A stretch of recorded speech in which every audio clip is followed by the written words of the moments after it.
날마다 쓰는 나의 신앙읽기 TV 데일리 큐티 나무향기입니다. 오늘은 고린도후서 3장 7절에서 11절을 묵상하겠습니다. 돌에 써서 새긴 죽게 하는 율법 조문의 직분도 영광이 있어 이스라엘 자손들은 모세의 얼굴에 없어질 영광 때문에도 그 얼굴을 주목하지 못하였거든 하물며 영의 직분은 더욱 영광이 있지 아니하겠느냐.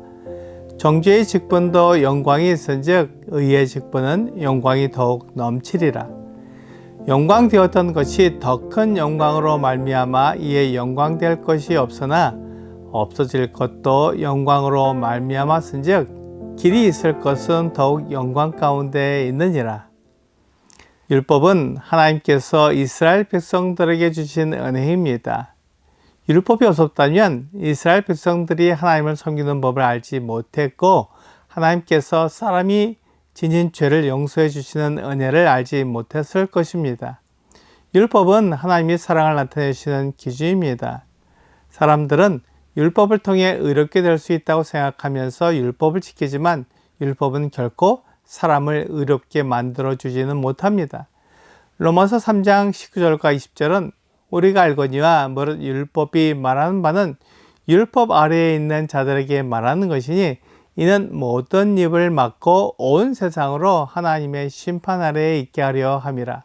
그러므로 율법의 행위로 그의 앞에 의롭다 하심을 얻을 육체가 없나니 율법으로는 죄를 깨달음이니라 라고 말씀하고 있습니다. 사람을 의롭게 만들어주는 것은 하나님의 은혜입니다. 그것을 알지 못하고 율법을 지켜 의롭게 되려고 하기에 율법이 그를 정죄하는 것입니다.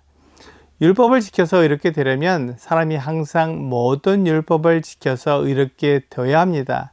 만일 율법 중에 하나를 한순간이라도 어기면 그는 범법자가 됩니다. 율법을 어겼기에 그는 모든 율법을 어긴 자가 됩니다. 야고보서 2장 10절과 11절은 누구든지 온 율법을 지키다가 그 하나를 범하면 모두 범한 자가 되나니 간음하지 말라 하신 이가 또한 살인하지 말라 하셨은즉 내가 비록 간음하지 아니하여도 살인하면 율법을 범한 자가 되느니라 라고 말씀하고 있습니다. 하지만 율법을 통해 자신이 죄인이라는 것을 알고 하나님의 은혜를 구하면 그는 하나님에 의해 의롭게 됩니다. 하나님이 그의 죄를 용서해 주셔서 그를 의롭게 만들어주는 것입니다. 이것이 율법이 가진 영광입니다. 모세가 시내산에서 하나님께 이 율법을 받을 때 하나님과 이야기했기에 그의 얼굴에서 광채가 났습니다. 출애굽기 34장 29절과 30절은 모세가 그 증거의 두 판을 모세의 손에 들고 시내산에서 내려오니 그 산에서 내려올 때 모세는 자기가 여호와와 말하였으므로 말미암아 얼굴 피부에 광채가 나나 깨닫지 못하였더라. 아론과 온 이스라엘 자손이 모세를 볼 때 모세의 얼굴 피부에 광채가 남을 보고 그에게 가까이 하기를 두려워하더니 라고 말씀하고 있습니다. 모세의 얼굴에서 광채가 난 것은 그가 여호와와 말했기 때문이었습니다. 하지만 모세는 자기 얼굴에서 광채가 나는 것을 알지 못했습니다. 모세의 얼굴에서 광채가 나는 것을 본 이스라엘 자손은 모세에게 가까이 하기를 두려워했습니다. 율법을 전달한 모세에게도 영광이 있었던 것입니다. 모세의 얼굴에서 나는 광채는 얼마 후에 사라졌습니다. 그 광채는 모세의 것이 아니라 하나님의 빛을 반영한 것입니다. 그래서 시간이 지나자 그의 얼굴에 있던 빛이 사라졌습니다. 모세의 얼굴에 있던 영광은 일시적이었습니다. 하지만 그 직분에도 영광이 있었습니다. 그렇다면 영의 직분은 더 큰 영광이 있는 것이 당연합니다. 영의 직분이란 복음 전하는 것을 말합니다. 로마서 1장 16절과 17절은 내가 복음을 부끄러워하지 아니하노니 이 복음은 모든 믿는 자에게 구원을 주시는 하나님의 능력이 됨이라. 먼저는 유대인에게요 그리고 헬라인에게로다.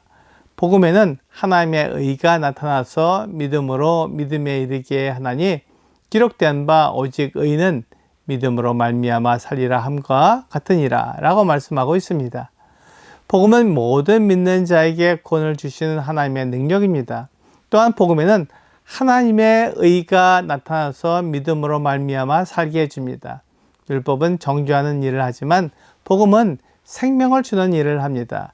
하나님의 복음에는 생명이 있어서 사람들을 살려줍니다. 하지만 율법은 그 모든 것을 항상 지키지 않으면 죽음에 이르게 합니다. 그런 사람이 하나님께 나아가서 구합니다. 그러면 그 사람을 불쌍히 여기시고 그에게 율법을 지켜서 의롭게 되는 것이 아니라 하나님의 은혜로 의롭게 되는 것을 알려줍니다. 그것이 제물을 통해 의롭게 되는 방법입니다. 내가 율법을 지키지 못했지만 하나님과 화목할 수 있는 방법이 제물의 희생을 통해 의롭게 되는 방법입니다. 레위기 17장 11절은 육체의 생명은 피에 있음이라. 내가 이 피를 너희에게 주어 제단에 뿌려 너희의 생명을 위하여 속죄하게 하였나니 생명이 피에 있으므로 피가 죄를 속하느니라 라고 말씀하고 있습니다. 하나님의 은혜가 사람에게 미쳐서 사람이 행한 의로운 행위가 아니라 제물의 피가 그 사람의 죄를 용서해 주어서 그 사람이 하나님과 화목하게 되는 것입니다. 이것이 하나님의 은혜입니다. 이 은혜가 더 커져서 하나님의 아들이 제물이 되신 것입니다. 히브리서 10장 11절부터 14절까지는 제사장마다 매일 서서 섬기며 자주 같은 제사를 드리되 이 제사는 언제나 죄를 없게 하지 못하거니와 오직 그리스도는 죄를 위하여 한 영원한 제사를 드리시고 하나님 우편에 앉으사 그 후에 자기 원수들을 자기 발등상이 되게 하실 때까지 기다리시나니 그가 거룩하게 된 자들을 한 번의 제사로 영원히 온전하게 하셨느니라 라고 말씀하고 있습니다. 이렇게 하나님의 은혜가 그 아들을 우리 죄를 용서하는 제물이 되게 하신 것입니다. 이것이 하나님의 복음입니다. 오늘의 적용 질문을 보겠습니다. 복음의 직분은 여러 가지가 있습니다. 나는 어떤 복음의 직분을 맡았나요? 내가 맡은 복음의 직분을 이해하기 위해 오늘 해야 할 것은 무엇인가요? 어떤 사람은 다른 나라에 가서 복음을 전하기도 하고 어떤 사람은 강단에서 많은 사람에게 전하기도 하며 어떤 사람은 주변 사람들에게 전하기도 하고 어떤 사람은 가족이나 친구들에게 전하기도 합니다. 그 모든 것이 복음을 다른 사람에게 전하는 직분을 말해주고 있습니다. 오늘 율법의 직분에도 영광이 있듯이 복음을 전하는 사람이 받을 영광은 더 큽니다. 내가 어떤 복음의 직분을 가졌든지 다른 사람에게 예수 그리스도께서 하나님의 아들이심을 전하는 여러분과 제가 되기를 주 예수님의 이름으로 기도합니다.